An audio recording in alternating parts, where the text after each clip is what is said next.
Sa isang malawak at marangyang mansyon sa puso ng Maynila, namumuhay si Isabela Ricardo, nag-iisang anak ng kilalang bilyonaryo na si Don Ricardo.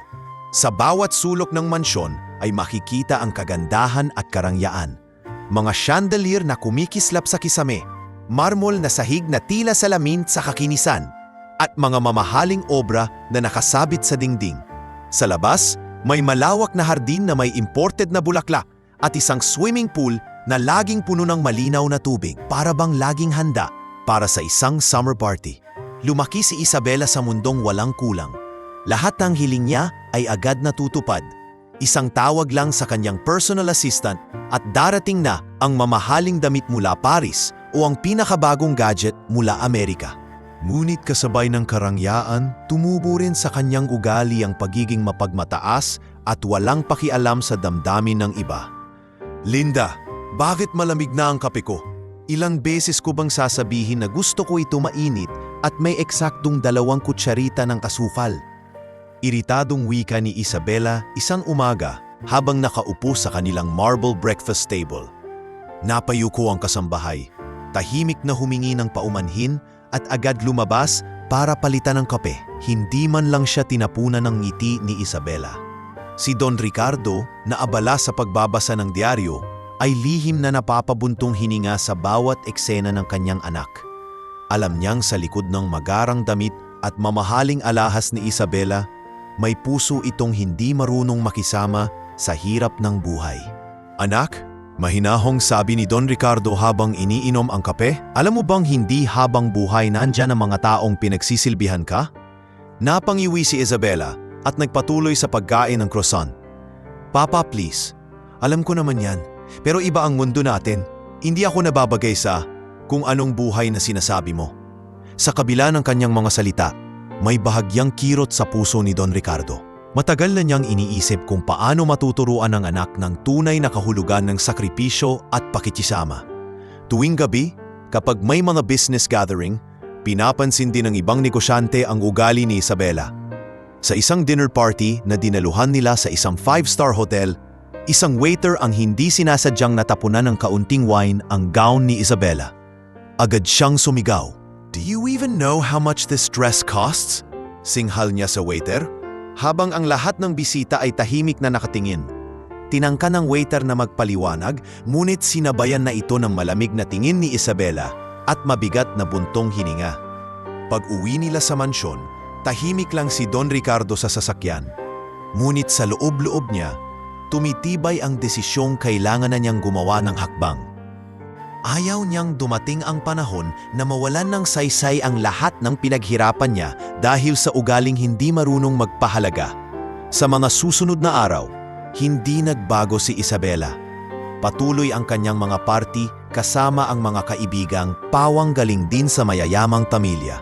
Sa isang private club, makikita siyang nag-o-order ng champagne na parang tubig lang, habang pinagmamasdan ng ama mula sa malayo. Isang gabi, tinawag siya ni Don Ricardo sa kanyang opisina sa mansyon. Nakaupo siya sa likod ng malapad na desk na gawa sa mamahaling kahoy. Seryoso ang muka. "Isabela, kailangan nating mag-usap," panimula ng ama. Napataas ang kilay ng dalaga. "About what? If it's about the wine incident, I already forgot about it." "Exactly," mariing sagot ni Don Ricardo.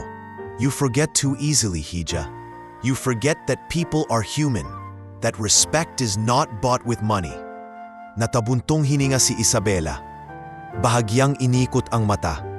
"Papa, I'm living my life the way I know it. I'm not hurting anyone." Tumayo si Don Ricardo at lumapit sa bintana.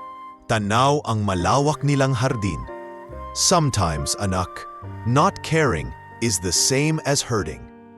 Sa sumunod na linggo, hindi na muling binanggit ni Don Ricardo ang usapan. Ngunit lihim niyang pinaplano ang magiging hakbang. Isang desisyong maaaring ikagalit ni Isabela, ngunit naniniwala siyang makakabuti ito para sa kanya. Dumating ang araw na nakita ni Don Ricardo ang huling patunay na kailangan niyang kumilos. Umuwi siya mula sa isang business trip at nadatnan si Isabela sa sala. May dalang malalaking shopping bag mula sa isang luxury brand. Sa mesa, nakapatong ang bill. Halos kalahating milyon para lang sa isang gabi ng pamimili. Isabela, mahina ngunit matalimang tono ng ama. Do you know what that amount can do for a farmer's family? For a child who needs surgery? Umiling si Isabela na parang walang pakialam. Papa, we can always earn more money. That's what business is for. Kinagabihan, habang tahimik na kumakain, pinagmamastan ni Don Ricardo ang anak. Sa bawat subong isda at tinapay, iniisip niya ang mga kaibigan niyang magsasaka sa probinsya. Mga taong sa kabila ng kahirapan ay marunong umiti at magpasalamat. Naalala niya si Mang Efren, ang matagal na niyang kaibigan na may simpleng bukid sa isang liblib na baryo. Biglang nagliwanag sa isip niya ang plano. Doon niya iiwan si Isabela, malayo sa luho at karangyaan, upang matuto ito ng disiplina at malasakit. Habang si Isabela ay abala sa pag-aayos ng kanyang susunod na gala, lihim na tumawag si Don Ricardo kay Mang Efren. Pare, kailangan ko ng tulong mo. Gusto kong turuan ng leksyon ang anak ko at alam kong ikaw lang ang makakatulong sa akin. Sa kabilang linya, bahagyang natahimik si Mang Efren. Kung iyan ang makakabuti sa kanya, Ricardo, handa ako. Pero mahirap ang buhay dito. Iyon nga ang kailangan niya. Matatag na tugon ng bilyonaryo. At doon nagsimula ang plano ng magbabago sa buhay ni Isabela. Isang desisyon na wala siyang kaalam-alam na darating. Makalipas ang ilang araw, mula nang mabuo ang plano ni Don Ricardo, naging mas tahimik siya kaysa dati. Sa kabila ng normal na kilos niya tuwing umaga, pag-inom ng kape sa veranda, pagbasa ng pahayagan, at pagtanggap ng mga tawag mula sa kanyang mga business partners, ang isip niya ay abala sa pag-aayos ng bawat detalye ng gagawin para sa anak. Ayaw niyang magmukhang parusa lamang ito, kundi isang hakbang na magtuturo sa kanya ng leksyon na tatatak habang buhay. Isang hapon, nagtungo siya sa lumang telepono sa kanyang opisina at muling tinawagan si Mang Efren. Sa kabilang linya, naroon ang pamilyar na tinig ng matandang magsasaka. May bahid ng pagod ngunit puno ng respeto. Pare, sigurado ka ba sa balak mo? Alam mo namang ibang-iba ang buhay dito sa baryo? Tanong ni Mang Efren. Sigurado ako, mariin na sagot ni Don Ricardo. Kailangan ni Isabela na makita at maranasan ang totoong mundo, hindi lang ang kinagisnan niyang luho. At ikaw lang ang may tiwala akong makakapag-alaga at makakapagturo sa kanya. Nag-usap silang dalawa ng mahaba. Ipinaliwanag ni Don Ricardo na gusto niyang manatili si Isabela sa baryo nang walang tiyak na petsa kung kailan siya ukunin. Kapalit nito, handa siyang punduhan ang pagtapagawa ng patubig sa bukid ni Mang Efren at magbigay ng puhunan para sa dagdag na kagamitan. Ngunit malinaw din ang bilin niya. Huwag ipaalam kay Isabela ang tunay na dahilan kung bakit siya naroroon. Samantala, si Isabela ay abala sa pagpaplano ng isang weekend trip sa Boracay kasama ang kanyang mga kaibigan. Hindi niya alam na sa loob lamang ng ilang araw, babaguhin ng ama ang direksyon ng kanyang buhay. Sa hapagkainan isang gabi, nagsimulang magbukas ng paksa si Don Ricardo. Anak, gusto kitang isama sa isang lugar. Sa probinsya? Pamparelax lang, para maiba naman ang paligid mo. Wika ng ama habang tinitignan siya sa mata. Agad na pataas ang kilay ni Isabela. Probinsya?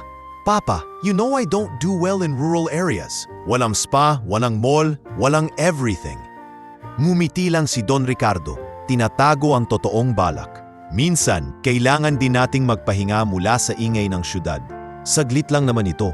Sa loob-loob ni Don Ricardo, alam niyang hindi madali para kay Isabela ang magpaunlak. Kaya't idinagdag niya na may magandang tanawin, sariwang hangin at posibleng ma-meet niyang mga tao roon. Ang mga salitang iyon, bagaman hindi pa rin kapanipaniwala para sa dalaga, ay nagbigay ng kaunting pag-asa na baka isang private resort ang tinutukoy ng ama. Ilang araw bago sila umalis, lihim na nag-impake si Don Ricardo ng ilang gamit na kakailanganin ng anak para sa mahabang pananatili. Mga simpleng damit, gamit sa kusina at ilang personal na bagay. Sinadya niyang hindi isama ang mga mamahaling damit at sapatos ni Isabela upang masanay siya sa pagiging praktikal. Ang iba pang gamit ay ipinadala niya ng mas maaga sa bahay ni Mang Efren sa pamamagitan ng isang driver na pinagkakatiwalaan. Dumating ang araw ng pag-alis. Maaga pa lang, naghanda na ang sasakyan. Nakasuot si Isabela ng mamahaling summer dress at designer shades, handang-handa para sa inaakalang bakasyon. Paglabas niya ng mansyon, nakita niya ang ama sa tabi ng sasakyan, nakangiti ngunit may halong lungkot ang mga mata. "Let's go, Hija," maikling sabi ni Don Ricardo. Habang bumibiyahe sila palabas ng lungsod, napansin ni Isabela ang unti-unting pagkawala ng mga gusali at pagpapalit nito sa malawak na bukirin at mga bundok sa malayo. "Papa, how far is this place? Wala bang signal dito?" tanong niya, halatang naiinit. "Medyo malayo pa pero magugustuhan mo rin. Trust me," sagot ng ama. Habang lihim na tumitingin sa relo, sinusukat kung ilang oras na lang bago nila maraping ang baryo. Pagsapit nila sa baryo, sinalubong sila ng amoy ng sariwang damo at tunog ng mga manok at kalabaw. Sa gilid ng kalsada, may mga batang naglalaro at matatandang nakaupo sa lilim ng puno. Napakunot ang noo ni Isabela, halatang hindi komportable sa tanawin. "Papa, this is not a resort," bulong niya sa tono ng pagkadismaya. Umaba sila ng sasakyan sa harap ng simpleng bahay kubo ni Mang Efren. Agad silang sinalubong ng magsasaka, nakangiti at may dalang sombrero. "Ricardo, mabuti at nakarating kayo," bati ni Mang Efren. Ngumiti si Don Ricardo at nagkamayan sila. "Efren, ito ang anak kong si Isabela." Bahagyang tumango si Isabela, ngunit agad ding tumingin sa ibang direksyon. Ayaw magpakita ng interes. Pagkatapos ng ilang minutong kwentuhan, tinawag ni Don Ricardo ang anak sa gilid. "Anak, may emergency na kailangang ayusin sa negosyo sa ibang bansa. Hindi kita maisasama dahil matatagalan ako roon. Dito ka muna kina Mang Efren." Napamulagat si Isabela. "Papa, what? You can't be serious. Paano ako dito? I don't know anyone." Hinawakan ni Don Ricardo ang balikat niya.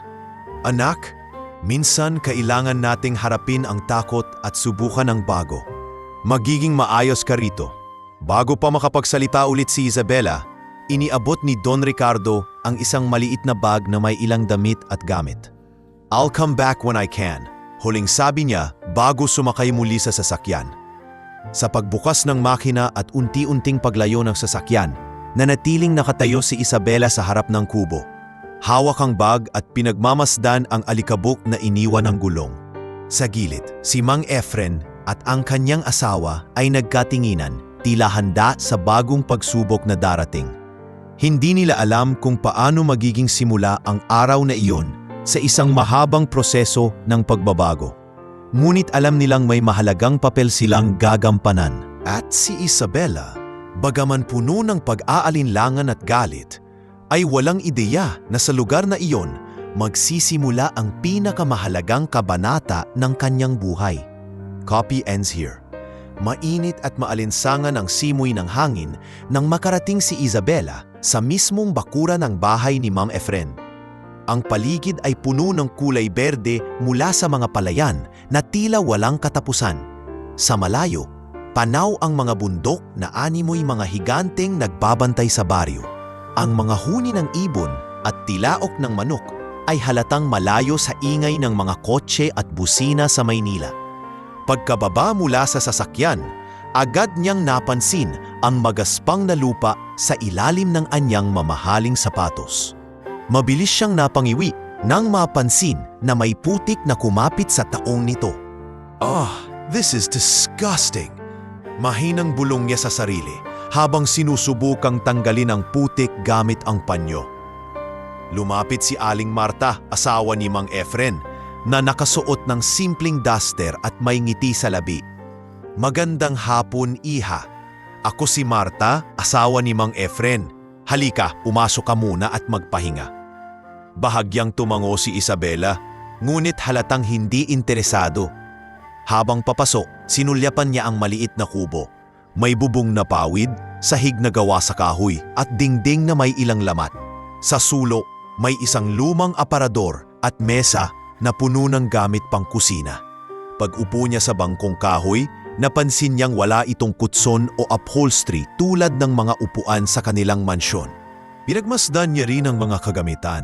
Simpleng kalan na ginagamitan ng kahoy, isang lumang palanggana, at ilang pinggan na hindi magkakaparehong disenyo. Hindi niya maiwasang magtaas ng kilay. "Papa must be joking," bulong niya, habang iniisip na baka prank lang ang lahat. Maya-maya, dumating ang anak ni Mang Efren. Isang dalagang halos kaedad niya, ngunit halatang sanay sa trabaho sa bukid. May maamong mukha ito at sun-kissed ang balat, tanda ng madalas na pagtatrabaho sa ilalim ng araw. "Hi, ako si Liza. Magiliw na bati nito. Dito ka raw muna titira. Welcome."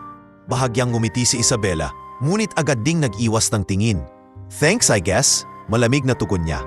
Pagbalik ni Mang Efren mula sa labas, tinawag na si Isabela upang mag-usap. "Iha, alam kong biglaan ito, pero habang nandito ka, sana makisama ka sa simpleng pamumuhay namin. Walang problema kung hindi ka sanay. Matututo ka rin." Nag-krus ang mga braso ni Isabela. "I'm not staying here long. Papa will pick me up soon."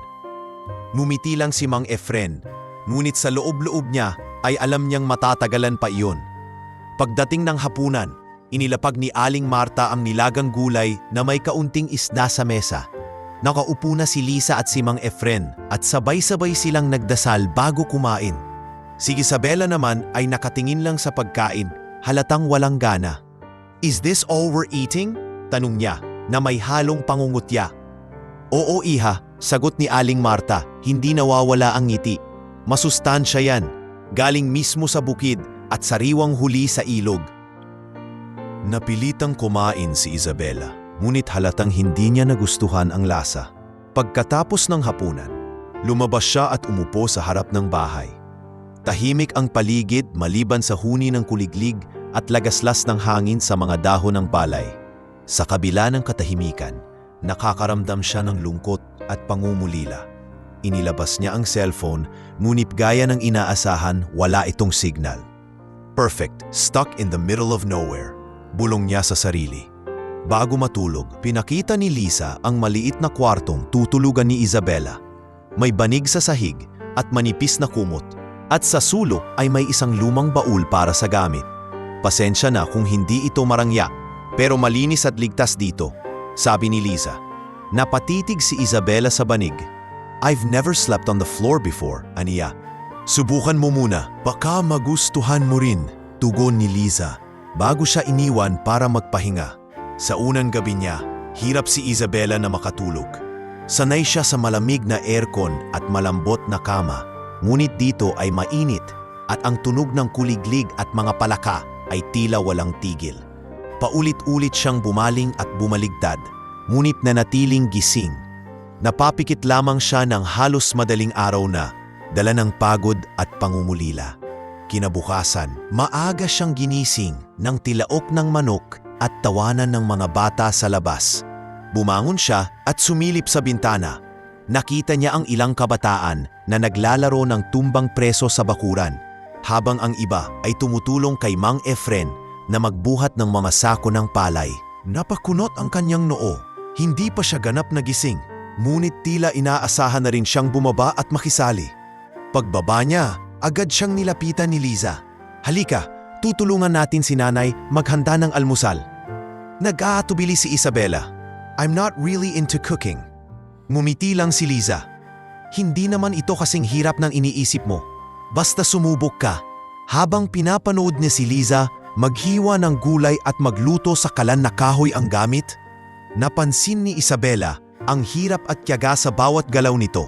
Sa unang pagkakataon, naisip niyang ibang-iba ang mundong kanyang kinalakhan sa mundong kinabibilangan ngayon. Ngunit kahit may kaunting curiosity sa puso niya, nananatiling matatag ang kanyang paniniwala na hindi siya para sa ganitong buhay. Sa isip niya, lilipas lang ang ilang araw at babalik na siya sa siyudad, sa tunay na mundong alam niya. Hindi niya alam, ang bawat sandali mula sa araw na iyon ay simula ng pagbabago na hindi niya inaasahan. copy ends here. Ang unang araw ni Isabela sa bukid ay nagsimula bago pa sumikat ng tuluyan ang araw. Nataranta siya nang marinig ang malakas na tilaok ng manok mula sa labas ng bintana. Sinabayan pa ng tawanan at hiyawan ng mga batang tila walang kapaguran. Hindi siya sanay na gumising ng ganito kaaga. Sa siyudad, kadalasan ay tanghali na siya bumabangon, lalo na kung galing sa isang gabi ng party. Isabela, bumangon ka na at mag-agahan tayo, tawag ni Aling Marta mula sa kusina. Napapikit sa Isabela at nagtakip ng unan sa mukha. 5 minutes, ungol niya. Pero muling sumigaw si Aling Marta, mas malakas ngayon. Hindi tayo pwedeng mahuli sa bukid, maraming gagawin. Napilitan siyang bumangon, ngunit halos mabagsak siya sa antok. Sa pagbukas niya ng pinto, sinalubong siya ng mainit at maalinsangang hangin kasama ng amoy ng nilagang kamote na niluto sa uling. Nakaupo na sa mesa sina Mang Efren at Liza at halatang tapos na halos sa pagkain. Umupo ka na, iha, para makakain ka. Anyaya ni Mang Efren. Tumingin si Isabela sa almusal. Kamote, pritong tuyo at kanin. Wala ni anong kape na gawa sa espresso machine. Wala ring croissant o mamahaling jam. Is this it? Bulong niya. Pero wala na siyang nagawa, kundi umupo at tikman ang pagkain. Hindi naman masama ang lasa. Ngunit halatang hindi siya sanay sa ganitong simpleng pagkain. Pagkatapos kumain, tinawag siya ni Mang Efren. Iha, tutulong ka sa amin sa pagtatanim ngayon. Hindi ka pwedeng nakaupo lang dito. Napakurap si Isabela halatang nagulat. Wait, what? You mean like sa putikan? No way. Tumawa si Liza. Oo, sa putikan. Doon nangyayari ang totoong trabaho. Bago siya makatanggi, inalalaya na siya ni Liza papunta sa palayan. Sa unang hakbang pa lang sa makipot na pilapil, muntik na siyang matumba dahil sa lambot ng lupa. Careful, baka mahulog ka. Babala ni Liza pero huli na. Natulas si Isabela at sumapit ang binti niya sa mababaw na bahagi ng palayan. Pumalatak ang putik sa laylayan ng kanyang damit. Oh my God! Sigaw niya. Halos pamilipit sa inis habang sinusubukang tanggalin ang putik gamit ang kamay. Napahinto ang ilang magsasakang malapit at bahagyang natawa. Hindi naman ito ginawa para manginsulto, kundi dahil sanay sila sa ganitong mga eksena kapag may baguhan sa bukid. Kalma lang, iha, sabi ni Mang Efren habang tinutulungan siyang makatayo. Hindi naman nakakamatay ang putik. Bahagi yan ng buhay dito. Pero halatang wala sa tono si Isabela. This is the worst day of my life, bulong niya habang pinagmamasdan ang sarili. Pagdating sa mismong bahagi ng bukid kung saan nagtatanim, inabutan siya ni Mang Efren ng punla ng palay. Ganito ang gagawin mo. Itusok mo lang sa putik, pantay-pantay ang agwat, madali lang. Sinubukan niya, ngunit dahil hindi sanay, napasobra ang yuko niya at muntik na muling madulas. Ilang ulit niyang tinangkang magtanim, ngunit madalas ay mali ang layo o masyadong mababaw ang pagkakatusok. Relax lang, Isabela. Huwag kang kabado, sabi ni Liza, habang mabilis na nagtatanim sa tabi niya.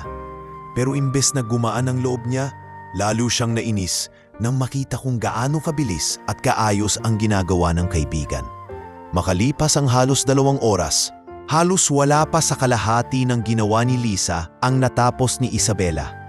Basang-basa siya ng pawis, ang buhok ay dikit-dikit at ang damit ay halos hindi na makilala sa dami ng putik. Sa wakas, tumawag ng pahinga si Mang Efren at inanyayahan silang uminom ng malamig na tubig mula sa tapayan. Habang nakaupo sa lilim ng puno, napansin ni Isabela ang mga kamay niya. Namumula at may gasgas dahil sa paghawak ng punla at pagtukod sa putik. This is ridiculous.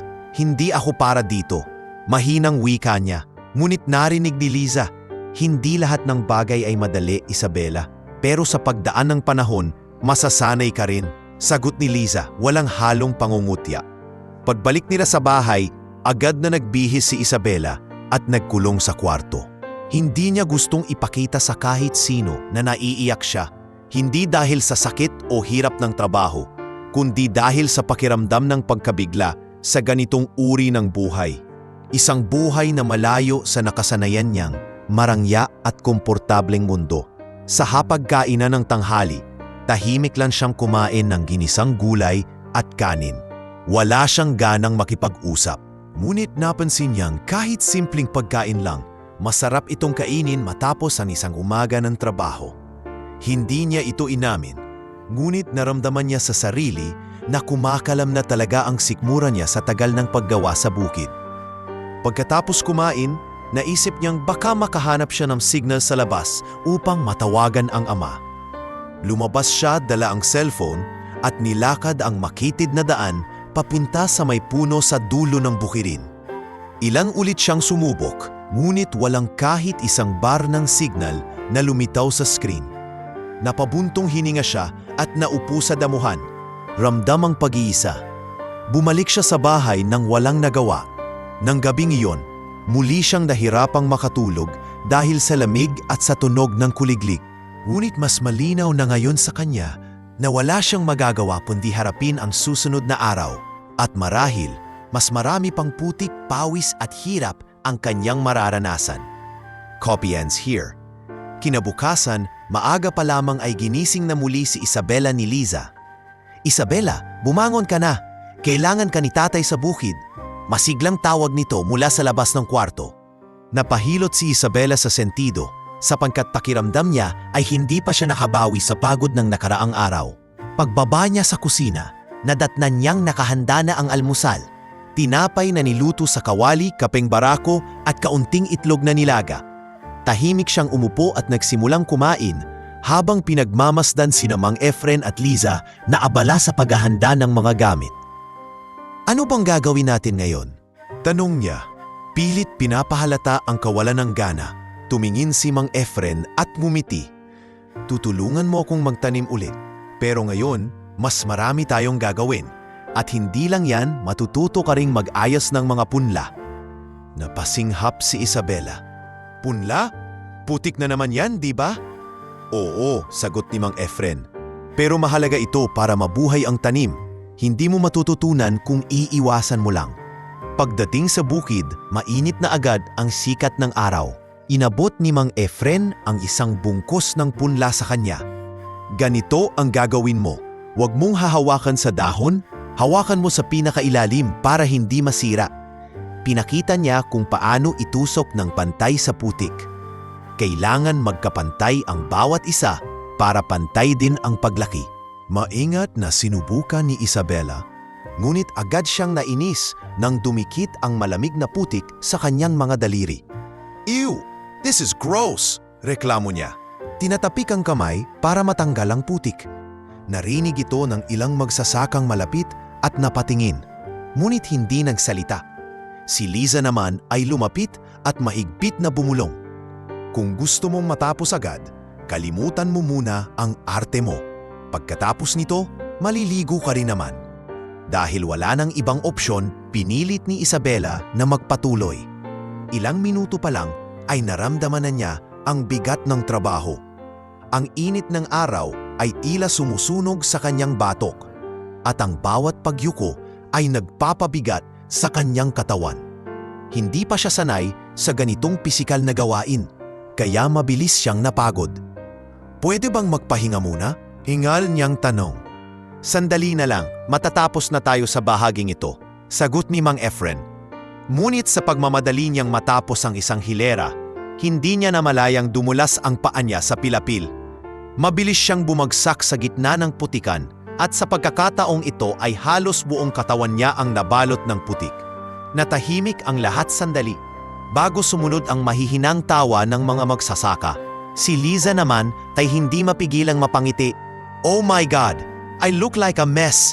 sigaw ni Isabela habang pilit na tumatayo. Lumapit si Mang Efren at inalalayan siya. "Ganyan talaga minsan, iha. Masasanay ka rin." Pagbalik nila sa kubo para magtanghalian, dumiretso siya sa likod bahay kung saan may poso. Pinapanood siya ni Liza habang pilit niyang hinuhugasan ang putik sa braso at binti.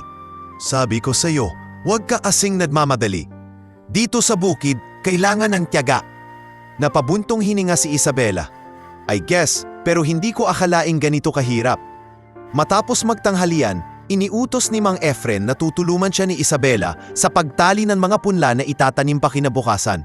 Sa ilalim ng lilim ng puno, Binigyan siya ng maliit na upuan at ilang PC. Hawakan mong mabuti at huwag mong hihilahin ng sobrang higpit para hindi masira ang ugat, paliwanag ni Mang Efren. Habang nagtatrabaho, napansin niyang mas madali ito kaysa sa pagtatanim sa gitna ng araw. Ngunit kahit magaan, ramdam niya pa rin ang pagod ng buong katawan mula umaga. Pinilit niyang tapusin ang gawain at nang matapos, nakaramdam siya ng kakaibang kasiyahan sa simpleng accomplishment na iyon. Good job, Isabella. Papuri ni Mang Efren. Sa susunod, mas bibilis ka pa. Bahagyang umiti si Isabella unang beses mula nang dumating siya. Thanks, I think I'm starting to get it. Ngunit pagdating ng gabi, ramdam niya ang mapinding pananakit ng likod at braso. Nahiga siya sa banig, pinapakinggan ang huni ng kuliglig at langit-ngit ng kahoy sa dingding. Sa kabila ng lahat ng hirap, hindi niya maiwasang maalala ang sinabi ni Liza na kailangan lang ng tiyaga para masanay. At sa unang pagkakataon, may maliit na bahagi sa kanya na gustong subukan muli kinabukasan. Copy ends here. Makalipas ang ilang araw ng pagtulong sa bukid, isang umaga ay tinawag si Isabella ni Aling Marta sa kusina. Iha, ikaw naman ang maghahanda ng almusal ngayon. Kailangan mong matutong magluto dito sa atin. Napakurap si Isabella. Ako? Hindi ako marunong magluto. Sa bahay namin, may chef kami para dyan. Ngumiti lang si Aling Marta at inabot sa kanya ang mga sangkap. Bigas para sa kanin, itlog at ilang rekado. Lahat ng bagay na tutunan, hindi mo kailangang maging eksperto agad. Pinagmamasdan siya ni Lisa mula sa gilid habang sinisimulan niyang hugasan ng bigas. Dahil sanay sa kusinang puno ng stainless steel appliances at automatic rice cooker, medyo naguluhan siya sa paggamit ng lumang kalan na pinapainitan gamit ang kahoy. Paano ko malalaman kung tama na ang apoy? Tanong niya. Itutok mo lang sa tama, huwag masyadong malakas para hindi masunog, sagot ni Liza. Sa umpisa ay tila maayos naman ang takbo ng kanyang pagluluto, ngunit nang maiwan niya sandali ang kanin para magprito ng itlog, nakalimutan niyang hinaan ang apoy. Ilang minuto lang, naamoy na niya ang amoy ng sunog. Oh no! Sigaw niya. Mabilis na tinanggal ang takip ng kaldero. Lumabas ang usok at kita na ang kanin sa ilalim ay sunog na sunog. Hindi pa siya nakaka-recover mula sa pagkabigla. Nang ibalik niya ang atensyon sa pritong itlog, napansin niyang halos wala na itong anyo. Sobrang alat at halos punit-punit ang puti. Pati si Lisa ay hindi napigilang mapangiti. Mukhang kailangan mo pang mag-practice, Isabella. Napangiwi si Isabella at agad na nagsabi, hindi kasi ako sanay sa ganito. At itong kalan na ito, parang may sariling isip. Paglapit ni Mang Efren sa kusina, agad niyang naamoy ang sunog na kanin. Anong nangyari dito? Tanong niya, bahagyang nakangiti. Experimental cooking? Biro ni Isabella. Ngunit halata ang hiya sa kanyang mukha. Dahil wala ng oras para gumawa muli, napilitan silang kumain ng sunog-sunog na kanin at maalat na itlog. Habang kumakain, hindi nagreklamo sina Mang Efren at Aling Marta, ngunit halata sa mga mukha nilang hirap silang lunukin ang pagkain. Pasensya na po, mahina at tapat na sabi ni Isabella. Walang problema, iha. Lahat tayo nagsisimula sa wala. Bukas ulit, baka mas maganda na ang resulta. Sagot ni Aling Marta na may malumanay na tinig. Matapos kumain, nagpaalam si Isabella na maglalakad-lakad muna sa paligid para magpalamig ng ulo. Sa kanyang paglalakad, napadpad siya sa may ilog kung saan may ilang batang naglalaro at naliligo. Naupo siya sa isang malaking bato at pinanood sila. Iniisip kung gaano kasimple at kasaya ang kanilang mundo. Wala silang cellphone, wala silang mamahaling damit. Ngunit bakas sa kanila ang saya at kasiyahan. Ilang sandali pa, lumapit si Lisa dala ang ilang hinog na mangga. Tikman mo to, galing sa puno sa likod ng bahay namin. Pampatanggal ng inis. Tinanggap niya iyon at napangiti. Thanks, I guess cooking is harder than it looks. Lahat mahirap sa simula, sagot ni Lisa, sabay kagat ng mangga. Pero mas masarap kapag pinaghirapan mo. Sa simpleng pag-uusap na iyon, bahagyang gumaan ang loob ni Isabella. Naisip niyang marahil hindi niya dapat laging iwasan ang mga bagay na hindi niya alam. Baka nga, tulad ng sinabi ni Liza, mas sulit ang anumang bagay kapag binagpaguran mo. Nang bumalik sila sa bahay, nadatna nila si Mang Efren na inaayos ang ilang gamit. Isabela, bukas ulit ikaw ang magluluto ng almusal. Pero tutulungan ka ni Liza. Sabi nito, parang walang duda na kaya niyang matuto. Napangiti siya kahit may halong kaba. Okay, pero this time, no burnt rice. Sa gabing iyon, habang nakahiga sa banig, hindi niya maiwasang isipin ang nangyari sa kusina. Parang simple lang dapat ang pagluluto, ngunit sa kanya ay naging malaking pagsubok. Ngunit sa halip na panghinaan ng loob, nakaramdam siya ng kakaibang determinasyon. Gusto niyang patunayan sa sarili na kaya niyang magluto ng pagkain na hindi ikahihirap lunukin ng iba. Copy ends here. Makalipas ang ilang araw ng sunod-sunod na gawain sa bukid, nagsimula ang umaga sa kakaibang tahimik na hangin. Mahina ngunit tuloy-tuloy ang ihip at sa kalangitan ay makapal ang mga ulap na kulay abo. Si Isabela, na sanay ng gumising ng mas maaga kaysa dati, ay lumabas ng kubo at tumingin sa paligid. "Liza, parang ang dilim ngayon," wika niya habang nilalapitan ang kaibigan na nag-iigib ng tubig sa poso. "Oo, mukhang may paparating na bagyo," sagot ni Liza, hindi inaalis ang tingin sa langit. "Kapag ganito ang panahon, kailangan nating maghanda. Hindi biro ang epekto nito sa bukid." Maya-maya pa, dumating si Mang Efren na may dalang sako. "Mga anak, tumulong kayo sa pagtali ng mga gamit sa kamalig at siguraduhin nating ligtas ang mga punla. Kung malakas ang ulan, baka tangayin ng tubig ang ilang bahagi ng pananim." "Pero hindi ba dapat magpahinga na lang tayo habang umuulan?" Inosenteng tanong ni Isabela. Umiling si Mang Efren. "Hindi pwede, iha. Sa ganitong sitwasyon, trabaho muna bago pahinga." Bago pa man magtanghali, nagsimulang bumuhos ang malakas na ulan. Sa una, mga patak pa lamang, ngunit di ng tagal ay naging parang kurtina ng tubig na bumabalot sa buong baryo. Sa kabila nito, patuloy sina Mang Efren at Liza sa pag-aayos ng mga sako ng bigas at pagtakip sa mga tanim gamit ang mga trapal. Pinanood ito ni Isabela mula sa loob ng kubo. Hawak-hawak ang tuwalya at nagdadalawang isip kung lalabas o hindi. Isang malakas na hampas ng hangin ang nagpatumba sa isang bahagi ng bakod ng bakuran, dahilan para mabilis na tumakbo si Liza para ayusin ito. Napakunot ang noo ni Isabela at biglang napasigaw, "Liza, wait! Ang lakas ng hangin!" "Wala tayong choice, Isabela," sigaw pabalik ni Liza, habang pilit itinatayo ang bakod. Sa puntong iyon, parang may kumislot sa puso ni Isabela. Wala siyang ginawa kundi panoorin mula sa loob, habang ang mga taong kasama niya ay basang-basa na sa ulan at pawis. Nagsusumikap para maprotektahan ang ani at mga gamit. Hinubad niyang suot na jacket at mabilis na lumabas sa ulan. "Isabela, pumasok ka! Mapasa ka!" sigaw ni Mang Efren. Umiling siya. Tinutulungan na si Liza sa pagtayo ng bakod. "Hindi ko kayang nakatayo lang habang kayong lahat ay nagtatrabaho." Basang-basa na rin siya sa ulan. Ramdam ang malamig na dampi nito sa kanyang balat. Sa bawat hakbang sa putikan, naramdaman niya ang bigat ng bawat galaw, ngunit hindi siya tumigil. Tinulungan niya si Mang Efren sa pagbuhat ng trapal at pagtali nito sa mga poste upang hindi tamayin ng hangin. Makalipas ang halos isang oras ng walang tigil na ulan, natapos din nila ang mga kailangang ayusin. Pagbalik sa loob ng kubo, nanginginig si Isabela sa lamig. Inabot sa kanya ni Liza ang tuwalya. "Hindi ko akalaing lalabas ka at tutulong. Akala ko iiwas ka lang." Napangiti si Isabela kahit nanginginig pa. "Hindi rin ako sigurado kung bakit ko ginawa, pero ayokong nakikita kayong nahihirapan habang nakaupo lang ako."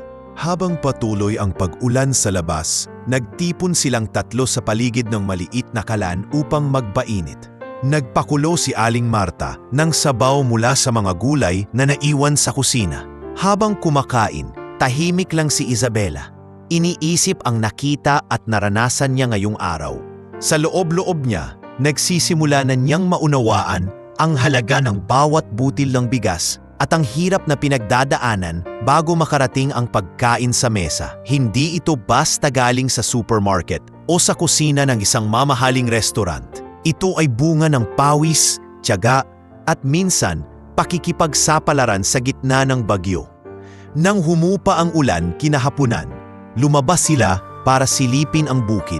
Maraming bahagi ang nalubog sa tubig, ngunit dahil sa kanilang maagap na pag-aayos, hindi gaanong napinsala ang pananim. "Salamat sa tulong mo kanina, Isabela," wika ni Mang Efren habang pinagmamasdan ang bukid. "Hindi ko inakalang kaya mong sumabak sa ulan." Bahagyang namula si Isabela. "Hindi ko rin nakalaing gagawin ko iyon. Pero parang ang sarap ng pakiramdam na may naitulong ka." Sa gabing iyon, habang nakahiga sa banig, nakikinig siya sa huling patak ng ulan sa bubong. Ramdam niya na may kakaibang pagbabago sa kanyang puso. Hindi iyon agad-agad na pagtanggap sa buhay sa bukid, ngunit malinaw na isang maliit na hakbang patungo sa mas malalim na pag-unawa. Copy ends here.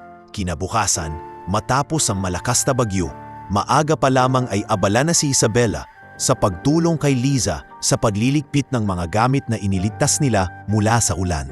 Hindi na siya tinawag para gumising.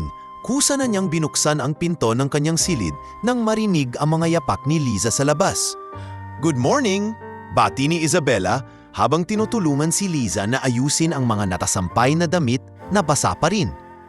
"Good morning din! Uy, maaga ka ah!" Nakangiting sagot ni Liza. "Sanay ka na sigurong gumising ng ganito kaaga?" Napangiti si Isabela, bahagyang nahihiya. "Siguro? O baka dahil hindi na ako puyat sa mga party?" Habang patuloy sila sa pag-aayos, napansin ni Isabela ang simpleng pagiging masayahin ni Liza kahit halatang pagod pa ito mula sa nagdaang bagyo. Hindi ito nagrereklamo at tila may natural na lakas ng loob na nagpapaaliwalas ng buong paligid. Pagkatapos magligpit, inaya ni Liza si Isabela na samahan siyang magdala ng pagkain sa isang matandang kapitbahay na may sakit. Bitbit nila ang basket na may kasamang tinapay at nilagang kamote. Sa daan, dumaan sila sa makitid na tulay na yari sa kahoy at tinawid ang maliit na sapa. "Liza, lagi mo bang ginagawa ito?" tanong ni Isabela. "Oo, tuwing may pagkakataon."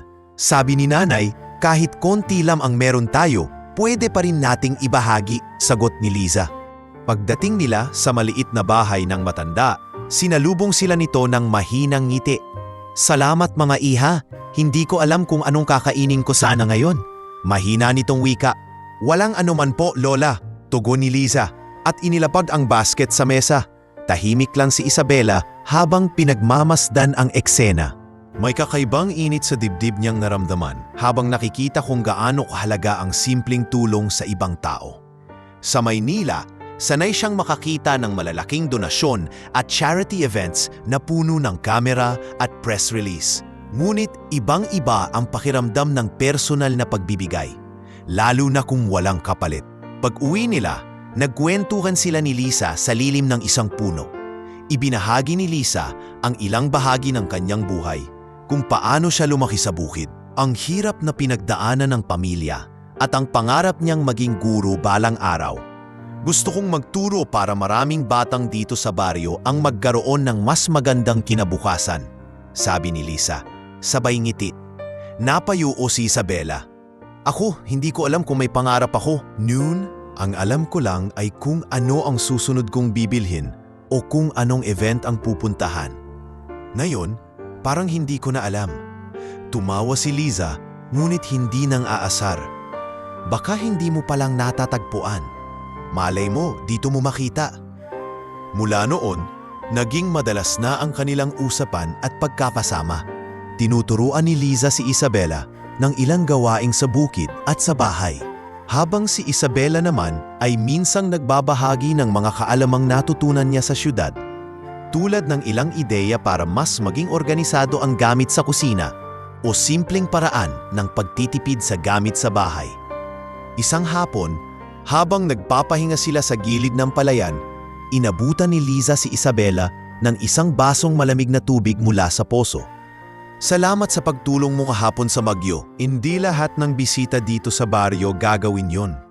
Napangiti si Isabela. "Siguro kasi ayoko nang maramdaman ulit na wala akong silbi. Kahapon, Kahit maliit lang ang nagawa ko, parang mas totoo ako. Mula sa simpleng pag-uusap na yon, mas lalong lumalim ang kanilang pagkakaibigan. Natuto si Isabela na hindi laging tungkol sa laki ng iyong nagagawa, kundi sa puso mo sa paggawa nito.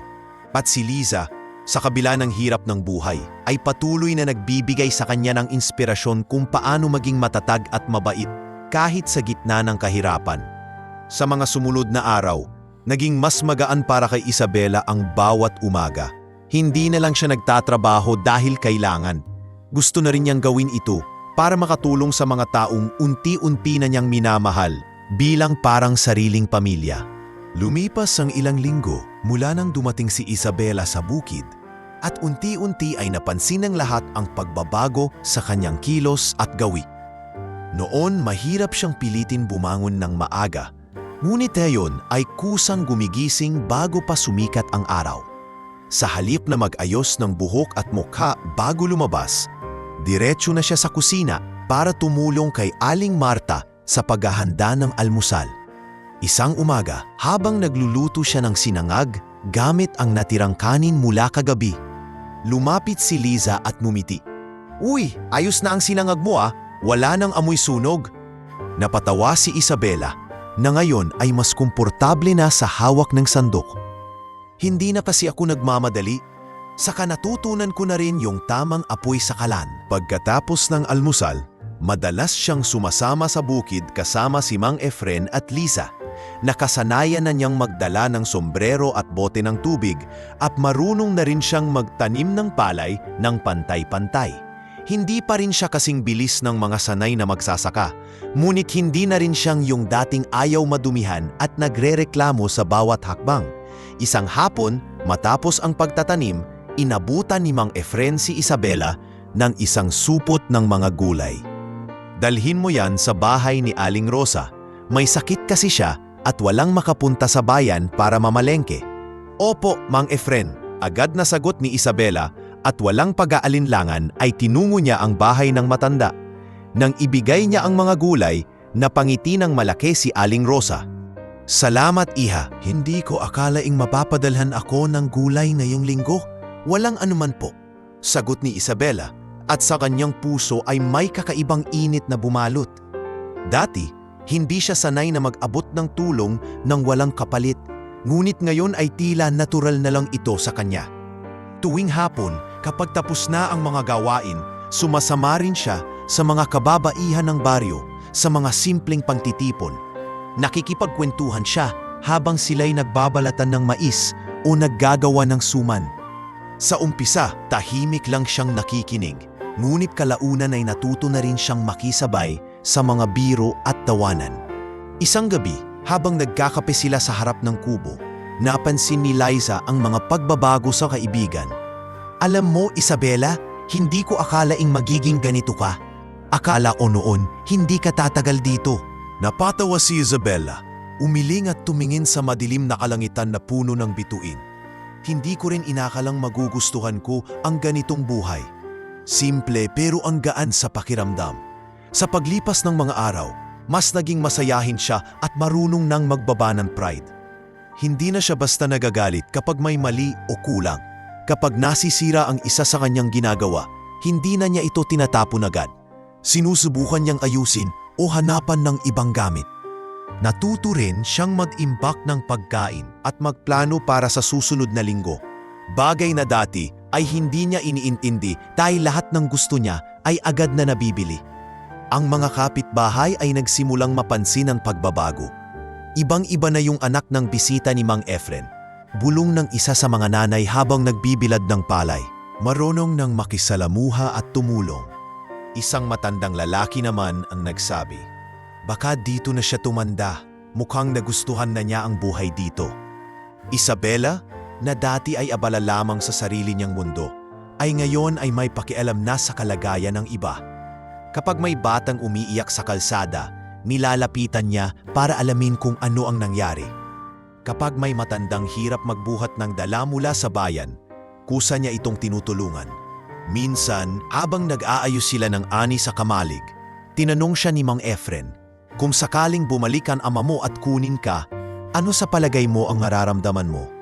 Napaisip siya bago sumagot. Siguro masaya akong makita siya. Pero alam mo, Mang Efren, baka hindi ko kayang iwan na lang basta ang lahat dito. Sa kanyang isip, malinaw na hindi na siya ang spoiled na batang kilala ng kanyang ama noon. Unti-unti, natututo na siyang tumayo sa sarili, maramdaman ang halaga ng bawat gawain, at higit sa lahat, pahalagahan ang mga taong nakapaligid sa kanya. Copy ends here. Isang hapon habang natutuyo ang mga palay sa bilad, inaya si Isabela ni Liza na pumunta sa kabilang baryo upang maghatid ng ilang supot ng gulay na sobra sa ani. Sumama siya ng walang pag-aalinlangan. At sa paglalakad nila sa makitid na daan na napapalibutan ng mga puno ng niyog, doon niya unang nakita si Marco. Nakaupo ito sa ilalim ng punong mangga, may hawak na maliit na libro at tila abala sa pagbabasa. Maayos ang gupit nito, matipuno ang pangangatawan mula sa araw-araw na gawain sa bukid, at may simpleng ngiti na agad na nakatawag pansin kay Isabela. Siya si Marco, anak ng magsasaka sa kabilang baryo. Bulong ni Liza habang papalapit sila. Masipag yan at matalino, nagtatrabaho sa bukid pero nag-aaral pa rin sa gabi. Paglapit nila, tumayo si Marco at magalang na bumati. Magandang hapon, kayo siguro ang mga taga-baryo ni Mang Efren. Ngumiti si Liza. Oo, at siya naman si Isabela. Kaibigan ko, nakatira siya ngayon sa amin. Magandang hapon, bati ni Isabela, may bahagyang hiya sa tono. Sa kanilang maikling usapan, nalaman niyang mahilig si Marco magbasa tungkol sa iba't ibang paraan ng pagtatanim at may pangarap na makapagtayo ng maliit na negosyo para sa baryo. Hindi lang para kumita, kundi para mas mapabuti ang buhay ng mga magsasaka dito, paliwanag ni Marco.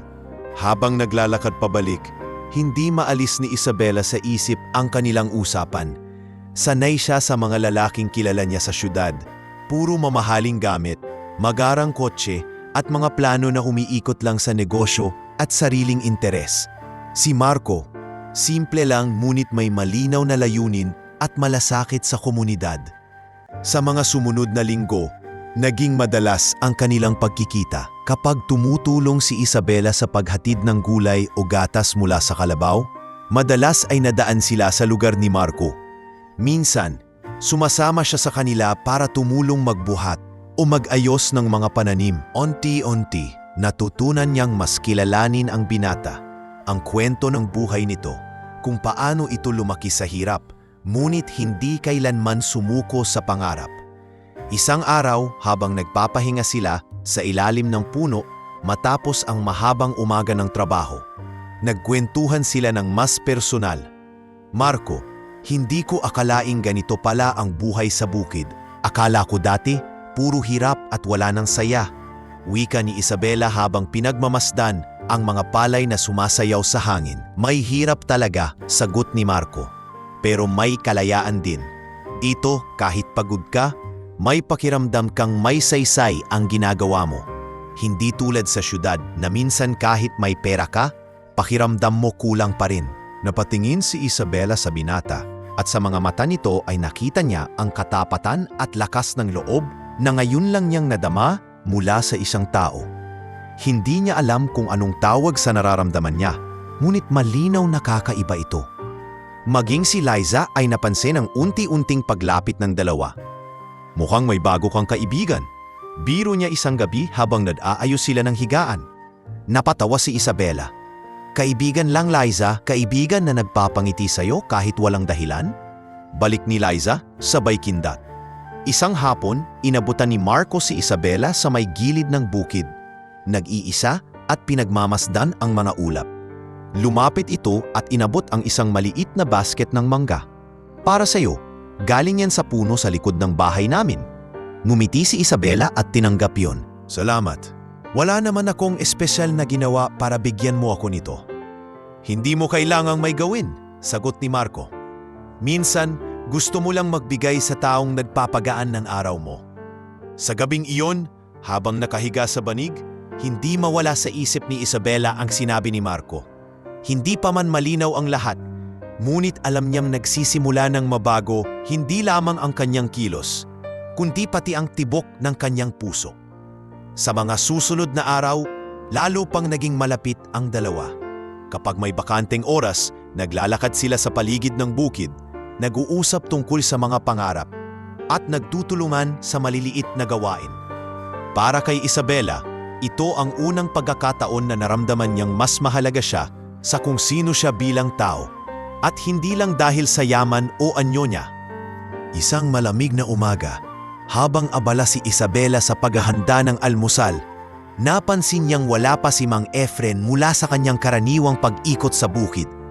Madalas, bago pa sumikat ang araw, ay tapos na nitong tingnan ang palayan. Nang bumukas ang pinto, dumating si Lisa na may hawak na basket ng gulay. Ngunit halata ang pagkabahala sa muka. "Isabela, si tatay, parang nilalagnat," sabi ni Lisa. Mabilis na inilapag ang dala at umakbo papasok ng silid ng kanyang ama. Sumunod si Isabela at nakita nilang nakahiga si Mang Efren, pawis na bawis at halatang nanghihina. "Magpahinga ka po muna," wika ni Isabela habang pinupunasan ang noo ng matanda gamit ang malamig na bimpo. "Lisa, kailangang dalhin natin siya sa bayan para matingnan ng doktor." Napailing si Lisa, akas sa boses ang pangamba. "Wala tayong sapat na pera para sa bayad at gamot. Kailangan muna nating mag-ipon bago siya madala roon." Napaisip si Isabela. Dati, madali lang sa kanya ang maglabas ng pera mula sa kanyang allowance para sa kahit anong gusto niya.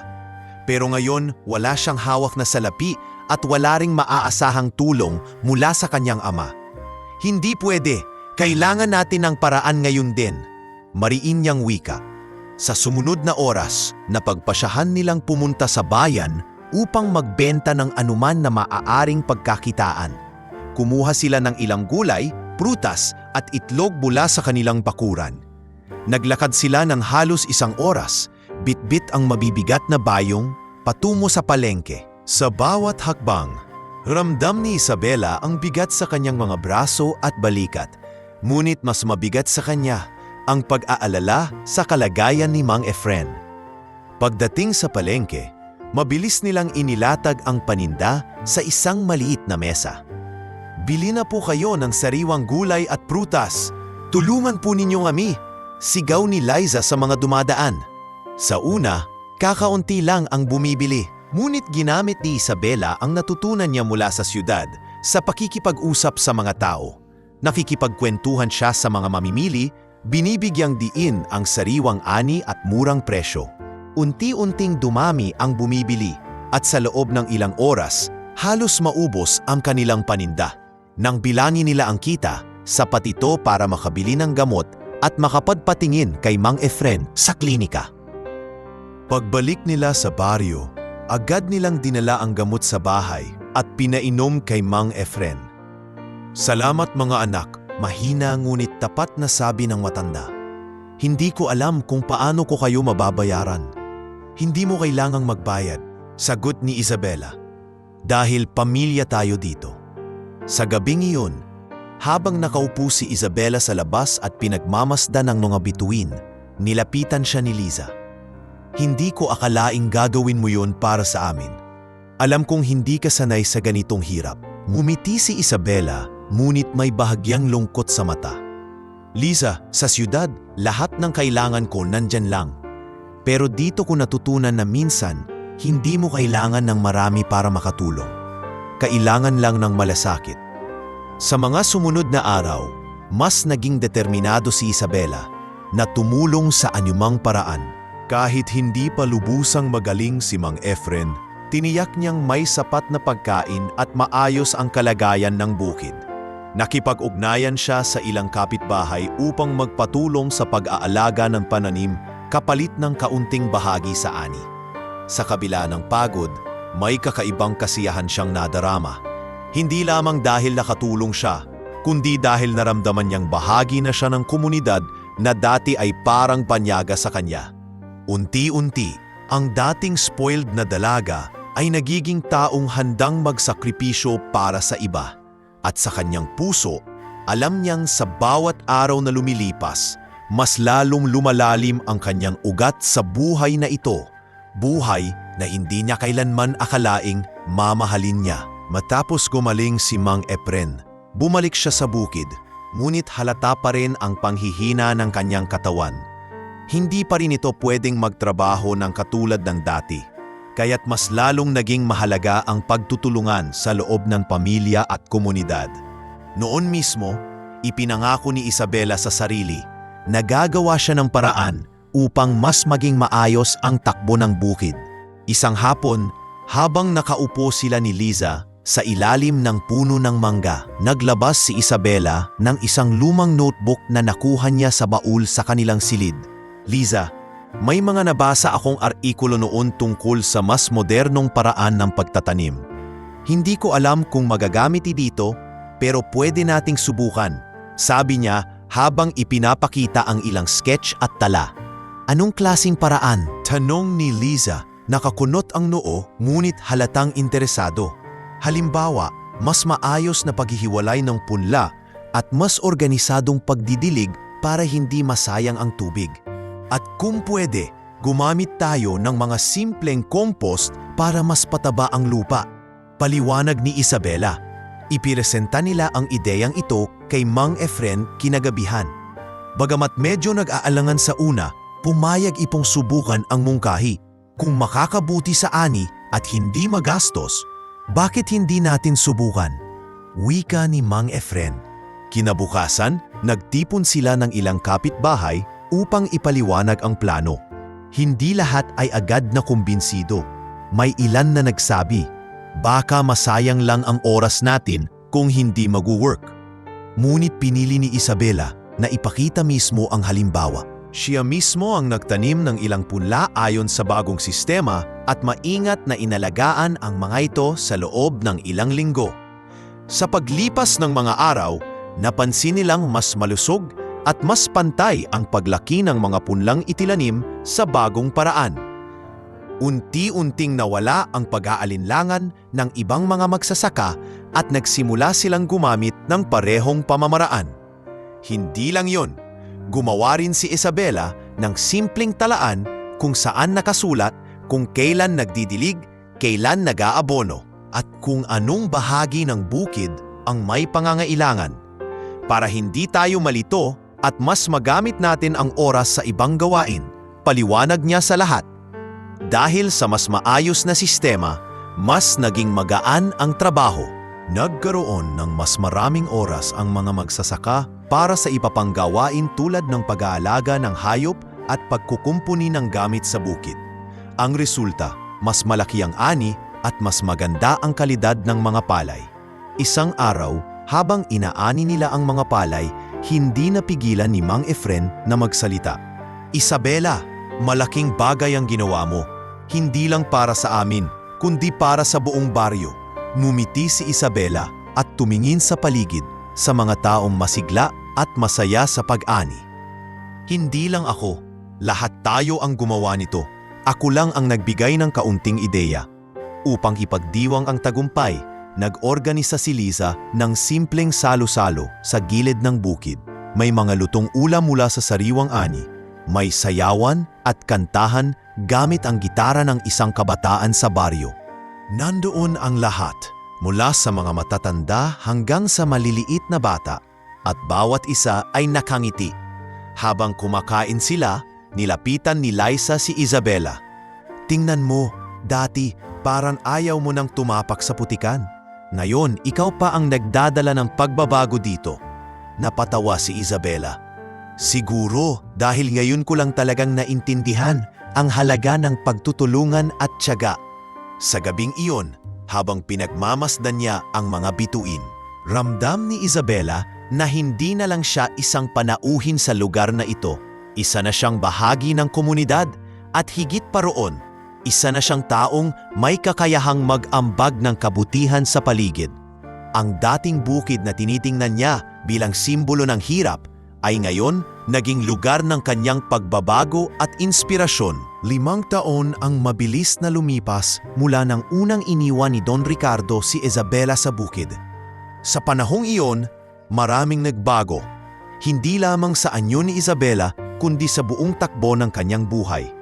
Ang dating maputi at makinis na mga kamay na sanay lamang humawak ng mamahaling bag ay ngayon ay may bakas ng araw at trabaho. Ngunit sa bawat guhit at marka ay nakapaloob ang mga taon ng karanasan, sakripisyo at tunay na kaligayahan. Maaga pa lamang ay gising na si Isabela, hindi na dahil kailangan siyang gisingin, kundi dahil sanay na ang katawan niya sa ritmo ng buhay sa baryo. Sa pagdungaw niya mula sa bintana ng kanilang bahay, isang bahay na pinaibay at pinalawak nila gamit ang kita mula sa bukid at maliit na negosyo, tanaw niya ang mga kabataang tinuturuan niya sa maliit na silid-aralan na itinayo niya kasama ng mga kapitbahay. "O Isabela, mauuna na kami sa bukid," sigaw ni Liza mula sa labas, bitbit ang mga gamit sa pagtatanim. "Sige, susunod ako pagkatapos kong makapag-impla ng kape para sa mga nagtuturo sa paaralan," sagot ni Isabela, nakangiti habang sinasalin ang mainit na kape sa mga tasa. Hindi na lang siya basta tumutuling sa bukid ngayon. May sarili na siyang maliit na negosyo ng paggawa ng organic fertilizer na tinangkilik hindi lamang ng kanilang baryo kundi pati ng mga karatig na lugar. Mula sa natutunan niya sa syudad at sa bukid, pinagsama niya ang kaalaman sa tamang pamamahala at pagmamalasakit sa kalikasan. Isang umaga dumating si Marco, may dalang ilang dokumento. "Isabela, may order ulit mula sa bayan. Gusto nilang dagdagan ang supply ngayong buwan." Tumingin siya kay Marco. Ang binatang dati ay nakilala niya sa ilalim ng punong mangga at ngayon ay katuwang niya na sa negosyo at sa buhay. "Ayos lang, Marco. Magpapadala tayo ng dagdag. May sapat pa tayong stock?" sagot niya habang tinatanggap ang mga papel. Sa nakaraang 5 taon, naging malapit silang dalawa at sabay nilang itinaguyod ang bukid at ang negosyo. Hindi sila nagmadali sa relasyon, ngunit malinaw sa kanilang dalawa na mahalaga sila sa isa't isa. Hindi lang negosyo at pagtatanim ang pinagkakaabalahan ni Isabela. Sa tulong ng kaunting pondo mula sa mga kikitain, tinulungan niyang makapag-aral si Liza sa kolehiyo sa bayan. Kahit malayo na ito tuwing semestre, bumabalik si Liza tuwing bakasyon para tumulong sa pamilya at sa bukid.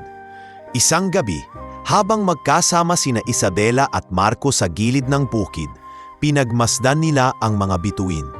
"Hindi ko akalaing ganito na ang buhay ko ngayon," ani Isabela, mahina ngunit puno ng damdamin. "Tama ka," sagot ni Marco. "Pero siguro talagang dito ka dapat napunta. Hindi para iwan ang syudad, kundi para mahanap mo kung sino ka talaga." Sa baryo, kilala na si Isabela hindi bilang anak ng bilyonaryo, kundi bilang babaeng tumulong sa pag-unlad ng komunidad. Marami siyang natutulungan, mula sa mga magsasakang nais matuto ng bagong teknik hanggang sa mga batang nangangarap ng mas magandang kinabukasan. Minsan, kapag may bagong bisita mula sa bayan, hindi maiwasang magtanong ang iba, "Bakit dito ka pa rin?" Ngumiti lang siya sa bawat pagkakataon at sasagot ng, "Dahil dito ko natagpuan ang buhay na gusto ko." At sa tuwing naiisip niya ang nakalipas, ang araw na iniwan siya ng ama sa bukid, hindi na siya nakakaramdam ng sama ng loob. Alam niyang iyon ang naging simula ng lahat ng pagbabagong nagdala sa kanya sa mas makabuluhang buhay. Copy ends here. Isang maaraw na umaga, abala si Isabela sa pag-aayos ng mga kahon ng organic fertilizer na ipapadala sa bayan nang makarinig siya ng kakaibang ugong ng makina mula sa kalsada. Hindi iyon parang karaniwang motorsiklo o kariton ng mga taga-baryo. Mas malalim at mas malakas ang tunog. Tumigil siya sandali, pinunasan ng pawis sa noo at tumingin sa direksyon ng dumarating. Mula sa malayo, isang magarang itim na sasakyan ang papalapit, kumikislap sa ilalim ng araw. Bihirang-bihira na may ganitong kotse na dumadaan sa baryo, kaya't agad itong napansin ng mga kapitbahay. May ilan pang lumapit sa gilid ng daan, nag-usyoso. Huminto ang sasakyan sa mismong harap ng bakuran ng bahay ni Mang Efren. Bumukas ang pinto at mula roon ay bumaba si Don Ricardo. Maayos ang suot na Amerikana kahit tirik ang araw at may dalang maliit na bag. Halos hindi makapaniwala si Isabela sa "Papa, Mahina ngunit malinaw na lumabas sa labi ni Isabela. Mumiti si Don Ricardo, halatang may halong taba at pananabik. Isabela, anak. Dahan-dahan siyang lumapit, parang nag-aalangan kung may karapatan pa ba siyang lapitan ito ng basta-basta. Lumalabas na rin mula sa bahay sina Mang Efren at Aling Marta, pati na si Marco na galing sa bukid. Tahimik silang nagmasid sa muling pagkikita ng mag-ama. Hindi ko alam kung tatanggapin mo pa ako, sabi ni Don Ricardo, bahagyang yumuko. Pero gusto kong makita ka at gusto kong malaman kung kumusta nga na. Lumapit si Isabela at tumingin sa mukha ng kanyang ama. Kita niya ang mga pinong guhit sa noo nito, mas halata ngayon kaysa dati, at ang mga matang tila mas mapayapa ngunit may dalang bigat ng pagsisisi. Matagal kitang hinintay, Papa. Marami akong gustong itanong, pero ngayon gusto ko munang malaman kung kumusta ka rin. Naglakad sila papasok ng bahay. Pinaupo siya ni Isabela sa maayos ngunit simpleng sala na inayos nila ni Liza at Aling Marta. Inalok niya ito ng kape na siya mismo ang nagtimpla. Pasensya na kung hindi ito kasing sosyal ng dati mong iniinom. Biro ni Isabela, may bahagyang ngiti. Napangiti si Don Ricardo. Ito na siguro ang pinaka-espesyal na kape na natikman ko. Habang nag-uusap, napansin ni Don Ricardo ang mga pagbabago sa anak. Hindi na ito ang babaeng puno ng alahas at mamahaling damit. Nakasimpleng bestida lamang si Isabela. May bakas ng araw sa balat, ngunit mas maliwanag ang ngiti at mas buo ang tingin sa sarili. Anak, hindi ako makapaniwala. Ang laki ng pinagbago mo, hindi lang sa itsura, kundi sa aura mo. Parang mas maligaya ka ngayon. Siguro nga, Papa, sagot ni Isabela. Dito ko natutunan kung ano talaga ang mahalaga. At dito ko rin nakita kung ano ang kaya kong gawin para sa iba. Tahimik na nakinig si Don Ricardo habang ikinukwento ni Isabela ang mga nagdaang taon. Ang unang beses niyang magtanim, ang pagkakakilala niya kay Liza at Marco, ang mga bagyong dumaan, at kung paano nila pinatatag ang bukid at negosyo. Minsan ay sumisingit si Mang Efren para magdagdag ng detalye. Kung nakita mo lang, Ricardo, noong una, halos ayaw niyang humawak ng punla. Pero ngayon, siya na ang may pinakamagandang ideya para sa ani. Tumawa si Don Ricardo, halatang may halong tuwa at pagmamataas. Hindi ko alam kung matutuwa ako o mahihiya na mas marami ka pang natutunan dito kaysa sa lahat ng taon sa syudad. Pagkatapos ng mahabang kwentuhan, huminga ng malalim si Don Ricardo at nagsabi, Isabela, nandito ako hindi lang para makita ka. Gusto ko ring sabihin na kung gusto mong bumalik sa syudad, bukas ang pintuan mo roon. May lugar ka pa rin sa kumpanya at miss na rin kita sa bahay. Nagbuntong hininga si Isabela. Umingin sa labas kung saan makikita ang mga batang naglalaro at mga magsasakang masayang nagtatrabaho. Papa, masaya ako rito. Pero hindi ibig sabihin na hindi kita mamimiss o hindi ko bibisitahin. Dito ko natagpuan ang tahanan ko at ayokong basta-basta iwan yon. Tahimik si Don Ricardo sandali bago tumango. Kung dito ka masaya, susuportahan kita. At kung may kailangan ka, anumang kailangan, nandito pa rin ako bilang ama mo. Sa hapon ding iyon, nakisalo si Don Ricardo sa hapunan kasama ang buong pamilya sa bahay ni Mang Efren. Simpleng ulam lang, tinulang manok at ginisang gulay. Pero kitang-kita ang kasiyahan sa mukha niya. Marahil noon lang niya naramdaman na mas masarap ang pagkain kapag kasalo mo ang mga taong mahal mo, kahit wala sa magarang kainan ng syudad. Sa gabing iyon, habang nakaupo si Isabela sa tabi ng kanyang ama, alam niyang nagsisimula na ang panibagong yugto sa relasyon nilang mag-ama. Hindi na sila parehong tao tulad ng 5 taon na napalipas. At sa puso ni Isabela, may kapatawaran na at pagmamahal na mas matatag kaysa dati. Kinabukasan matapos ang muling pagkikita, nagpasya si Don Ricardo at Isabela na maglakad-lakad sa paligid ng bukid upang makapag-usap ng mas malalim. Maaga pa lang ay maliwanag na ang araw at malamig pa ang simoy ng hangin. Sa bawat hakbang nila sa pilapil, maririnig ang huni ng mga ibon at ang banayad na hampas ng hangin sa mga dahon ng palay. Hindi ko alam kung paano ko sisimulan ito, bungad ni Don Ricardo habang nakatanaw sa malawak na taniman. Pero matagal ko nang gustong sabihin sa'yo ang dahilan kung bakit kita iniwan dito noon. Tahimik lang si Isabela, nakikinig at pinipilit intindihin ang bawat salita. Noon anak, natatakot akong tuluyang kang lumaki sa isang mundong puro luho at walang kahulugan. Nakita ko kung paano ka nagbago. Mula sa isang masayahing bata hanggang sa maging mayabang at walang pakialam sa iba.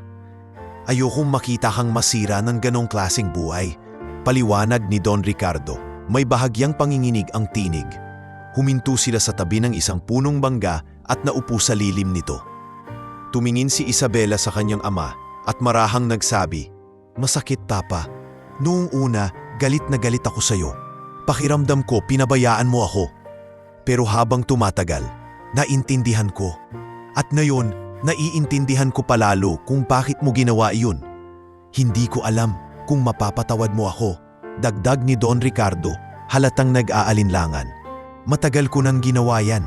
Sagot ni Isabela, "Kung hindi dahil sa ginawa mo, hindi ko matutunan ang halaga ng trabaho, pakikipagkapwa at pagmamahal na hindi nakabatay sa pera."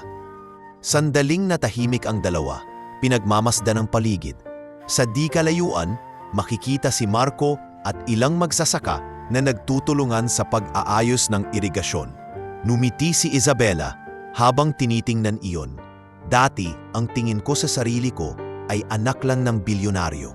Ngayon, mas kilala ko na ang sarili ko at mas gusto ko kung sino ako ngayon. Tumango si Don Ricardo. Kita sa kanyang mukha ang pagmamataas at pagmamahal. "Kung saan ka masaya, susuportahan kita. Pero gusto kong malaman mo na bukas ang bahay natin sa syudad para sa'yo. Anumang oras na gusto mong bumalik." "Salamat papa, pero dito muna ako." "Hindi lang para sa sarili ko, kundi para sa mga taong nagmahal at tumanggap sa akin ng buong buo." Sagot ni Isabela, at sa tinig niya ay ramdam ang katapatan. Bumangon silang dalawa at nagpatuloy sa paglalakad, dumaan sa mga bahaging hindi pa napupuntahan ni Don Ricardo. Pinakita ni Isabela ang maliit na paaralan na tinutulungan niyang pamahalaan, pati na ang lugar kung saan sila gumagawa ng organic fertilizer. Ipinakilala rin niya ang ilang kabataan na tinuturuan niya ng kaalaman mula sa siyudad. Mukhang mas marami ka pang nagagawa para sa komunidad kaysa sa ilang proyekto sa siyudad. Biro ni Don Ricardo, ngunit halata ang paghanga. "Siguro dahil dito, mas ramdam ko ang epekto ng ginagawa ko." Sagot ni Isabela. "Nakikita ko ang pagbabago sa mga tao mismo at iyon ang nagbibigay sa akin ng lakas." Pagsapit ng hapon, umupo sila sa veranda ng bahay ni Mang Efren habang pinagmamasdan ang paglubog ng araw. Ang langit ay may halong kahel at lilang kulay at ang hangin ay malamig at banayad. "Anak," wika ni Don Ricardo, "hindi ko lang gusto na masaya ka. Gusto ko rin na sigurado kang ligtas at maayos ang kinabukasan mo. Kaya kung may kailangan ka, pera, kagamitan, o koneksyon, sabihin mo lang. Ang kailangan ko lang, papa, ay ang suporta mo. At siguro, madalas na bisita mula sa'yo." Biro ni Isabela, ngunit seryoso ang ngiti. Tumawa si Don Ricardo at tumango. "Iyan, kayang-kaya po." Sa gabing iyon, naghapunan silang magkasama kasama sina Mang Efren, Aling Marta at Marco. Sa gitna ng tawanan at kwentuhan, naramdaman ni Isabela na ang pagitan sa kanya at sa kanyang ama ay unti-unti nang nawawala. May mga sugat pa rin sa nakaraan, ngunit natatakpan na iyon ng mas malalim na ugnayan at pag-unawa. Makalipas ang ilang araw, mula nang dumating si Don Ricardo, nagsimula itong maglibot sa buong baryo kasama si Isabela. Gusto niyang makita ng personal ang sinasabi ng anak tungkol sa komunidad at kung paano ito umunlad sa nakalipas na 5 taon. Habang naglalakad sila sa makipot na daan na napapalibutan ng mga palayan, maraming tao ang bumabati sa kanila. "Magandang umaga po, Isabela. Salamat sa abono noong nakaraan. Lumago ang pananim namin." Sigaw ng isang magsasaka mula sa gitna ng bukid. Ngumiti si Isabela at kumaway pabalik. Walang anuman po, mas masarap ang ani kapag masigla ang lupa. Tahimik lang na nakamasid si Don Ricardo, halatang humahanga sa reputasyon ng anak sa lugar na ito. Hindi ko alam na ganito kalaki ang naitutulong mo dito, anak. Sabi niya habang patuloy silang naglalakad. Papa, lahat ng ito ay dahil nagtutulungan kami. Hindi ako mag-iisa sa mga proyektong ito. Sagot ni Isabela, sabay turo sa ilang kabataang nag-aayos ng irigasyon sa gilid ng daan. Sa tanghali, dinala ni Isabela ang kanyang ama sa maliit na gusali na nagsisilbing paaralan para sa mga bata. Doon, ipinakilala niya si Guro Elena na tinutulungan nilang makapagturo gamit ang mga kagamitan at libro na naipon mula sa mga donasyon. Papa, isa ito sa mga pinaka-ipinagmamalaki ko. Noon kulang sila sa gamit at guro. Ngayon, mas marami na ang batang natututo. Paduwi nila sa bahay ni na Mang Efren, nag-usap ang mag-ama sa beranda habang nakatanaw sa buhid. Anak, kung papayag ka, gusto kong maglaan ng pondo para sa mga proyekto mo dito. Seryosong sabi ni Don Ricardo. Napatingin si Isabela sa kanya. Sigurado ka, Papa, hindi naman kailangan? Hindi ito tungkol sa kailangan, Isabela, putol ni Don Ricardo. Ito ay tungkol sa mas malaking posibilidad. Kung nagawa mong umunlad ang lugar na ito gamit ang kaunting resources, paano pa kaya kung mas marami kang magagamit? Ilang araw matapos ang pag-uusap na iyon, nagsimula ang pagpaplano para sa mga bagong proyekto. Una, ang pagpapagawa ng maayos na patubig para sa buong baryo. Pangalawa, ang pagtatayo ng isang maliit na pasilidad kung saan pwedeng magproseso at magbalot ng ani upang mas madali itong maibenta sa bayan. Kasama si Marco at Liza, pinangunahan ni Isabela ang mga pulong sa barangay. Pinakinggan nila ang mungkahi ng bawat isa mula sa matatanda hanggang sa mga kabataan. Kung gusto nating umunlad, kailangan nating magpulungan at magkaisa. Wika ni Isabela sa isa sa mga pagpupulong. Hindi naging madali ang lahat. May ilan na nagduda at nagsabi, baka hindi magtagumpay, sayang lang ang pera. Ngunit sa bawat pangamba, pinapakita ni Isabela ang maayos na plano pati na ang suporta ni Don Ricardo. Unti-unti, napalitan ng tiwala ang alinlangan. Nang magsimula ang proyekto ng patubig, dumating si Don Ricardo upang makita ang progreso. Nakita niyang nagtutulungan ang mga tao. May mga nagbubungkal ng lupa, may nagbubuhat ng mga tubo, at may mga nag-aalaga sa mga manggagawa. Ito ang gusto kong makita, sabi niya habang nakatingin sa malayo.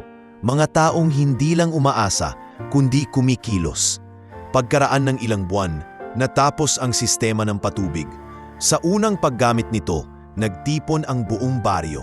Halos lahat ay naroon, nakatingin habang dumadaloy ang malinaw na tubig patungo sa mga taniman. May mga bata pang sumisigaw ng tuwa at tumatakbo sa gilid ng kanal.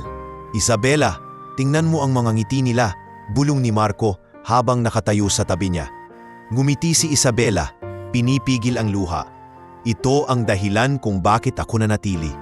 Kasabay nito, natapos din ang pasilidad para sa pagproseso ng ani. Hindi na kailangang maglakbay ng malayo ang mga magsasaka para lamang maibenta ang kanilang produkto. Mas tumaas ang kita ng bawat pamilya at mas naging maayos ang buhay ng marami. Dahil sa mga pagbabagong ito, mas nakilala si Isabela hindi lamang sa baryo kundi pati sa kalapit na mga lugar. Ngunit para sa kanya, hindi iyon tungkol sa kasikatan. Mas mahalaga ang makita niyang nagbabago ang buhay ng mga taong nakasama niya mula sa simula.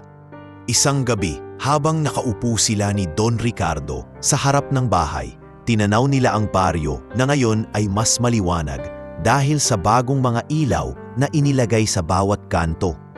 Anak, sabi ni Don Ricardo, kung tutuusin, nagawa mo na ang hindi ko naisip na posible. At masaya ako na natagpuan mo ang iyong misyon. Papa, salamat sa tiwala at salamat din sa pagbabalik. Hindi ko ito kakayanin nang wala ka, sagot ni Isabela, sabay hawak sa kamay ng ama. Sa puso ni Isabela, Malinaw ang bagong direksyon ng kanyang buhay. Manatili sa lugar na ito, palawakin ang kanyang mga proyekto at tiyakin na ang bawat batang lalaki at babae sa baryo ay may mas maliwanag na bukas. Copy ends here. Makalipas ang halos 1 taon mula nang magsimula ang mga bagong proyekto, ramdam sa buong baryo ang malaking pagbabago. Ang dating maruruming daan ay mas maayos na ngayon. May mga ilaw sa bawat kanto at ang mga bukid ay mas lunti at mas masigla kaysa dati. Ang patubig na kanilang itinayo ay naging dahilan upang tumaas ang ani at ang pasilidad ng pagproseso ay nagdala ng mas malaking kita para sa mga magsasaka. Isang hapon, ipinatawag ni Isabela ang buong baryo para sa isang simpleng salo-salo bilang pasasalamat sa lahat ng kanilang pagtutulungan. Sa gitna ng malawak na bakuran ni Mang Efren, naglatag sila ng mahahabang mesa na uno ng pagkain. May inihaw na isda, tinolang manok, ginataang gulay, at mga matatamis na kakanin. May mga banderitas na nakasabit mula puno hanggang puno at sa gilid ay may maliit na entablado na ginawa ng mga kabataan. Habang nagsisimula na ang kasiyahan, lumapit si Lisa kay Isabela. Alam mo, hindi ko akalaing mangyayari ang lahat ng ito. Dati, simpleng baryo lang tayo, pero ngayon, ibang-iba na. Mumiti si Isabela. Hindi ito mangyayari kung hindi dahil sa pagtutulungan ng lahat. Ako lang ang nagbigay ng ideya, pero kayo ang bumuo ng lahat ng ito. Pumasok si Don Ricardo sa eksena. May bit-bit na cake na may nakasulat na para sa bagong kinabukasan. Lumapit siya sa anak at niyakap ito. Anak, sobrang proud ako sa iyo. At na yung nakikita ko ito, sigurado akong tama ang desisyon mo na manatili dito. Ngumiti si Isabela at mahigpit na niyakap ang ama. Salamat sa pagbibigay sa akin ng pagkakataon na hanapin ang sarili ko, Papa. Kung hindi dahil sa iyo, baka hindi ko ito natuklasan. Hindi rin nagpahuli si Marco, na mula pa kanina ay abala sa pag-aasikaso ng mga bisita. Lumapit siya kay Isabela at may mahinang ngiting bumungad. May sasabihin sana ako. Tumingin si Isabela sa kanya, bahagyang nagtataka. Ano yun? Huminga ng malalim si Marco at numiti. Isabela, matagal na tayong magkasama sa pagtatrabaho at sa lahat ng hamon dito sa baryo. At sa bawat araw na lumilipas, mas napapansin kong hindi ko lang mahalaga ang ginagawa natin, kundi ikaw rin. Sandaling natahinik si Isabela bago ngumiti at nagsabi, Marco, ganun din ang nararamdaman ko, pero natutunan ko ring huwag magmadali. Ang mahalaga, nandito tayo para sa isa't isa. Tumango si Marco, halatang kontento sa sagot niya. Tama ka. At kahit anong mangyari, susuportahan kita. Pagbalik nila sa gitna ng kasiyahan, nagkaroon ng sayawan at kantahan. May ilang kabataang tumugtog ng gitara habang kumakanta ng mga awiting paborito ng baryo. Ang mga matatanda naman ay nagkukwentuhan tungkol sa mga pagbababo sa lugar. Bago matapos ang gabi, umakyat si Isabela sa maliit na entablado upang magsalita. Mga kaibigan, mga kababaryo, 5 taon na ang lumipas mula nang dumating ako dito. Dati, pakiramdam ko wala akong lugar sa yundong ito. Pero tinanggap ninyo ako, tinuruan at minahal ng walang kondisyon. Ngayon, ang lahat ng ito ay patunay na kapag nagtulungan tayo, walang imposibleng marating. Palaktakan ang sumunod at may ilan pang napaluha sa kanyang mga sinabi. Lumapit si Mang Efren at Aling Marta sa entablado at sabay nilang niyakap si Isabela. Para ka na ring tunay na anak sa amin, sabi ni Aling Marta, halos maiyak. Pagkatapos ng programa, nagpatuloy ang kasiyahan hanggang gabi. Sa ilalim ng maliwanag na buwan at mga bituin, nagtipon ang lahat sa gitna ng bakuran para sa huling sayawan. Si Isabela at Marco ay sumayaw kasabay ng iba, habang si Don Ricardo ay nakaupo lamang at pinagmamasdan ang anak na ngayon ay mas masaya at buo kaysa dati. Sa mga huling sandali ng gabi, habang nauubos na ang mga ilaw at nagsisiuwian na ang mga tao, tumayo si Isabela sa gitna ng bakuran, huminga ng malalim at ngumiti. Alam niyang natagpuan na niya ang kanyang tunay na tahanan at misyon sa buhay. Hindi man siya bumalik sa marangyang mundo ng syudad, natagpuan naman niya ang mas mahalagang bagay, isang buhay na puno ng layunin, pagmamahal at pag-asa para sa mas magandang kinabukasan ng kanyang komunidad.